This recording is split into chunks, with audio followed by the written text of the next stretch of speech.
नमस्कार। प्रदेश के समाचारों के साथ मैं मनीषा पाठक। अब समाचार विस्तार से।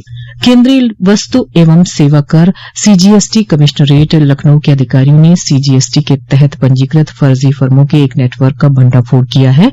धोखाधड़ी से जीएसटी लाभ प्राप्त करने के लिए फर्जी फर्मों के निर्माण में लगे देश भर में सक्रिय सिंडिकेट को खत्म करने के लिए विशेष अखिल भारतीय अभियान एक हिस्से के रूप में सीजीएसटी लखनऊ ने मई, जून और जुलाई 2023 के महीनों के दौरान एक व्यापक अभियान चलाया। सीजीएसटी लखनऊ के अधिकार क्षेत्र के तहत लखनऊ, उन्नाव, हरदोई, शाहजहांपुर, सीतापुर, लखीमपुर, बाराबंकी, गोंडा, बलरामपुर, बहराइच और श्रावस्ती जिलों में पंजीकृत 647 फर्मों के पते पर भौतिक सत्यापन किया गया। इस दौरान 131 फर्म अस्तित्वहीन पाई गई, जिन्होंने फर्जी नामों और जाली दस्तावेजों का उपयोग करके जीएसटी पंजीकरण करा लिया था। इन 131 फर्जी फर्मों ने पूरे देश में फैली लगभग 1100 फर्मों से 1355 करोड़ रुपए से अधिक की वस्तुओं और सेवाओं की फर्जी आपूर्ति दिखाई थी। जीएसटी देने से बचने के इरादे से इन फर्मों को 197.20 करोड़ रुपए के अयोग्य इनपुट टैक्स का लाभ देने के लिए वस्तुओं और सेवाओं की इन फर्जी आपूर्ति को रिकॉर्ड में दिखाया गया था। वाराणसी में गंगा का जल स्तर बढ़ने से कई घाट जलमग्न हो गए हैं। दशाश्वमेध घाट पर होने वाली विश्व प्रसिद्ध गंगा आरती का स्थान बदला गया है। अब ये आरती चबूतरे के स्थान से करीब 10 फीट पीछे प्लेटफार्म पर की जा रही है। गंगा सेवा निधि के अध्यक्ष सुशांत मिश्र ने बताया कि हर वर्ष की तरह इस बार भी गंगा का जल स्तर बढ़ा है। जल स्तर अगर और बढ़ता है तो आगे भी आरती का स्थान परिवर्तित किया जाएगा। राष्ट्रीय आपदा प्रबंधन प्राधिकरण एवं उत्तर प्रदेश राज्य आपदा प्रबंधन प्राधिकरण के समन्वय से आज प्रदेश के 41 जनपदों में बाढ़ आपदा पर राज्य स्तरीय मॉक ड्रिल आयोजित की गई। वाराणसी में नमो घाट और श्रावस्ती में मधवापुर घाट पर मॉक ड्रिल हुई।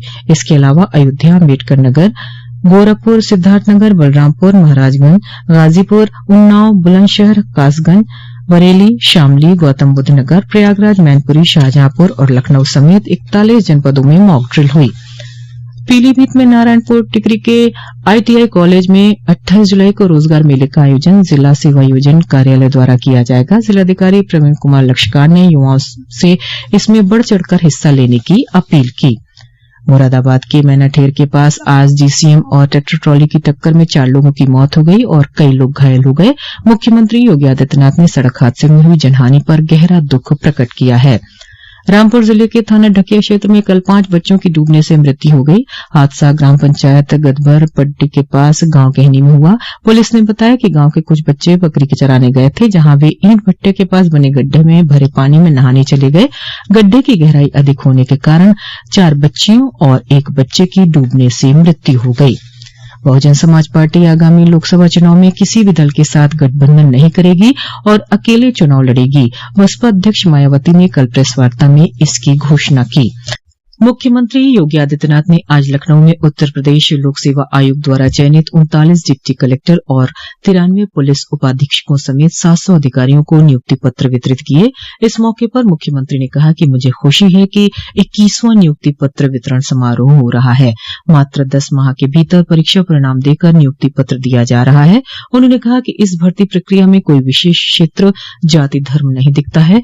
आपको कहीं भी सिफारिश नहीं करानी पड़ी। आपके अभिभावकों को भी कहीं भटकना नहीं पड़ा। मुख्यमंत्री ने कहा कि पूरे प्रदेश को अपना गांव और अपना घर समझकर प्रदेश की 25 करोड़ जनता के लिए काम कीजिए। उत्तर प्रदेश में हमारे लिए हर जनपद, हर गांव महत्वपूर्ण है।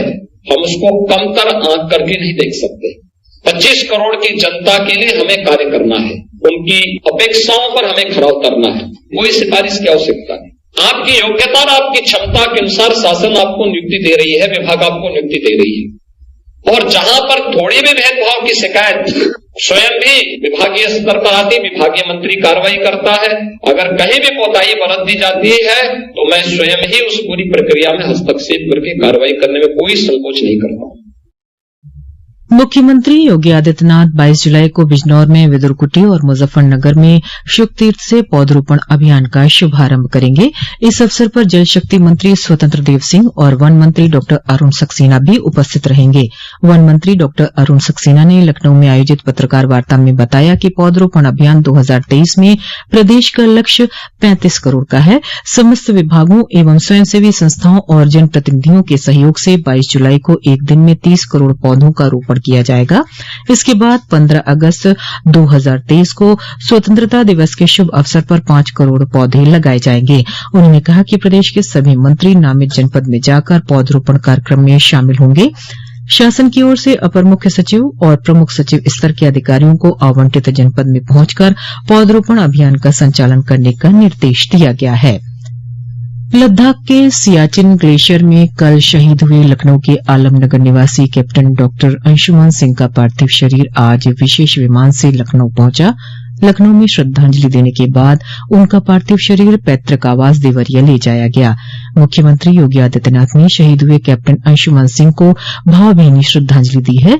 मुख्यमंत्री ने शहीद के परिजनों को 50 लाख रुपए की आर्थिक सहायता प्रदान करने, परिवार के एक सदस्य को सरकारी नौकरी देने और जनपद की एक सड़क का नामकरण शहीद अंशुमान सिंह के नाम पर करने की घोषणा की है। मुख्यमंत्री ने शहीद कैप्टन अंशुमान सिंह के शोक संतप्त परिजनों के प्रति संवेदना व्यक्त करते हुए कहा कि शोक की इस घड़ी में राज्य सरकार उनके साथ है। प्रदेश सरकार द्वारा शहीद के परिवार को हर संभव मदद प्रदान की जाएगी। राज्यपाल और कुलाधिपति आनंदीबेन पटेल ने आज लखनऊ में नैक मूल्यांकन में उच्चतम A++ ग्रेड प्राप्त बरेली के महात्मा ज्योतिबा फूले रोहिलखंड विश्वविद्यालय की नैक टीम को प्रशस्ति पत्र देकर सम्मानित किया। इस अवसर पर राज्यपाल ने कहा कि नैक मूल्यांकन के लिए की गई तैयारियों ने विश्वविद्यालय में एक सकारात्मक और उत्कृष्ट शैक्षिक और रचनात्मक वातावरण बनाया है।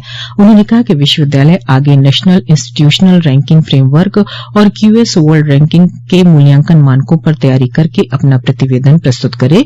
राज्यपाल ने विश्वविद्यालय को हर 5 वर्ष पर होने वाले नैक मूल्यांकन के लिए शिक्षण कार्य व्यवस्था की गुणवत्ता को उत्कृष्ट करने के लिए तैयारियों को लगातार जारी रखने और विश्वविद्यालय की नैक टीम में नए सदस्यों को बढ़ाने का निर्देश भी दिया। राज्यपाल आनंदीबेन पटेल ने आज राजभवन के अन्नपूर्णा कक्ष में मिलेट्स के व्यंजनों की रेसिपी की पुस्तक श्री अन्नरू मन प्रसन्न का विमोचन किया। इस पुस्तक में राजभवन में कार्यरत महिला अधिकारी और कर्मचारियों ने मोटे अनाज से बनाए जाने वाले विभिन्न व्यंजनों की विधि साझा की है। प्रदेश सरकार के विभिन्न विभागों में पदोन्नति कोटे के खाली पदों को 30 सितंबर तक अभियान चलाकर भरा जाएगा। मुख्य सचिव दुर्गाशंकर मिश्र की ओर से इस संबंध में शासनादेश जारी कर दिया गया है। जारी शासनादेश के अनुसार चयन वर्ष 2023-24 के लिए 1 जुलाई 2023 से 30 जून 2024 तक की पदोन्नति कोटे से भरी जाने वाली रिक्तियों की गणना को पूर्ण करने का आदेश दिया गया है। शासनादेश की प्रतियां सभी विभागाध्यक्षों को भेजी गई हैं।